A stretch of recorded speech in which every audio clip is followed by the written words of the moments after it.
Hello guys, my name is Diego Pacheco and this will be a different video. So basically today I want to comment a bit about the State of DevOps Report 2021.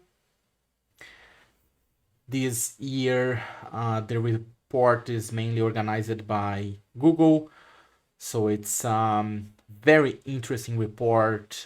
It covers DevOps and SRE. So let's get into the details of it. I will link the report on my blog post as usual.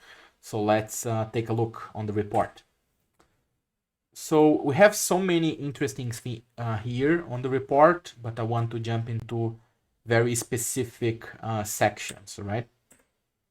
So first of all, let's go to the key findings, all right? And there are 6 key findings. The first is the highest performers are growing and continue to raise the bar, and that's interesting to say because we are living a pandemic for about like 2 years, and it's interesting to know that even in these conditions these top performers are continue to grow, and that's cool because it shows that remote work or hybrid fashion between physical and remote work is here to stay, and that actually remote work can improve performance. I was always a huge fan of remote work, and I think this is awesome.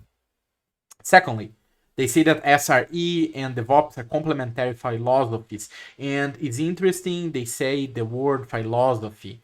I believe SRE. There's a bunch of know-how and mindset and culture behind it, but it's definitely more towards a specific role.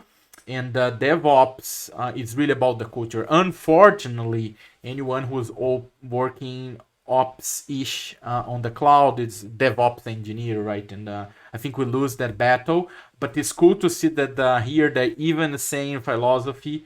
Even though I believe we lost that battle, and people are gonna call DevOps everything. That there will be DevOps teams, there will be DevOps engineers, and it's better just to surrender. That's the term. But it's cool that they're pointing out that the two things are complementary, and in fact they are. The third thing, they say that more teams are leveraging the cloud and see significant benefits from doing so. That's true, for so many years, but the majority of the workloads are still not on the cloud, and I believe it might take some decades to have everybody there. Number 4, a secure software supply chain is both essential and drives performance. So basically here they talk about the importance of security, and having security will improve performance, and that's really really nice, although it's really hard. If you are starting from scratch, and you might be able to start the right way, is one thing, but when you have lots of software at scale, that's really really challenging. But it's cool to see this this exaltation, this focus on security. The next one is one that I really love to see here, is that good documentation is foundational for successfully implementing DevOps capabilities. I am a big fan of documentation because, in my point of view, documentation is how you scale, because it's a meeting killer. Someone can read stuff and then they read it and they do it. They will not ask you.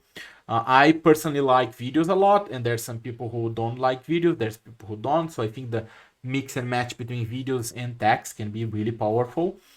And it's really interesting. They show this as a success for DevOps adoption, and I believe that happens because often ops teams are smaller, and one way to fix this problem, besides improving the headcount, is to work with the inner source module, like GitHub does a lot, and allowing people that are not in ops to do PRs against ops repositories, let's say, and Terraform scripts, CloudFormation scripts, and Jenkins, and so many other components, right? And the documentation is key in that sense, because then people can figure out by themselves and they get fire PRs. And it's really, that's actually, from my point of view, that's the most exciting key found in here for 2021. And the final one is that a positive team culture mitigates burnout during challenging circumstances. And I think that's all about the COVID and all the tough times that we are living, which makes sense. Now, I'm gonna fast forward. I recommend you guys read. There's lots of interesting things here, but I just wanna go to some specific areas, right? So here they talk about how they see delivery performance in sense of lead time changes, development frequency, time to restore the service, change failure rate, and reliability. That's kind of stuff are not new at all. We can see that elite numbers are getting a bit bigger. So it's things are growing. This is like the cool numbers, right? You can see that the top performance are doing 9,073x more frequent deployments, 6,570x faster lead times from commit to deploy, 3x lower change failure rate, and 5,570x faster time to recover from incidents. That numbers are really really beautiful. And that's here we can see how much are in the cloud, private cloud, this kind of a data. Let me see what else. There was some interesting things, some benchmarks here.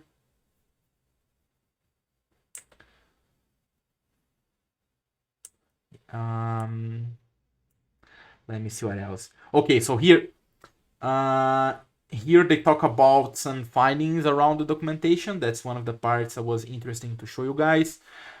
They talk about documentations that help readers to accomplish their goals. It's accurate, it's up to date, it's comprehensive, it's findable, it's organized and clear. I think the key thing here is findable. You want to be able to search for it in a good wiki or something like that. And that's the part I like as well. It's they talk about how can you improve your documentation. So they say that document critical use cases, your product and services, create clear guidelines for updating and editing existing documentations, and define owners. Define owners is really critical at scale. They even go further, saying include documentation as part of the software development process, which I like the idea. So if you think about an Kanban, it could be a step to check documentations and to improve. If you think about PR, it could be a checklist on your PR. And I think that the last thing is really cool. They say recognize documentation work during performance reviews and promotions. So that's really, really useful and very interesting insight. So now they talk about security, all this idea of shift left and integrated it start with security. But there's a bunch of interesting things here like security reviews and so. But what I like most is test for security. I think that's like very interesting, and that could be a way to remove bottleneck between security implementations. I think there's quite a number of challenges there, but I think that's very very exciting, and that's the number one here, test for security. What else? Let's continue here. Oh, that's also a nice part. They talk about like architecture and some other technical capabilities around DevOps, and they talk about the importance of having loosely coupled architectures, continuous testing, trunk-based development, database change management, observability, which is cool. Also, something really cool. 89% of the respondents of this survey were in working from home during pandemic. So this is really a DevOps pandemic report. It's pretty cool. And they also interview like 32K people, so it's lots of respondents. If you keep going here, you can see like the roles, like majority is more like engineering or DevOps SRE or managers. You can see the industry. What also caught my attention is that the second industry is financial services, followed up by technology, which is also interesting. Here you can see demographics around the world, majority being North America and Europe, but there are some Brazilians, maybe there, 4% South American. There is also here, this is also interesting. So keep in mind, 32K professionals, right? And the deployment target, number one, and it's quite big, look, is containers. It is Docker and Kubernetes, 64%. That's really cool to see that containers are really dominating the landscape nowadays. They bested VMs, which is really, really cool. Then there's some final thoughts. And that's it. I hope you guys like it. I really recommend you read the report. There's some interesting insights. So see you next time. Take care. Cheers.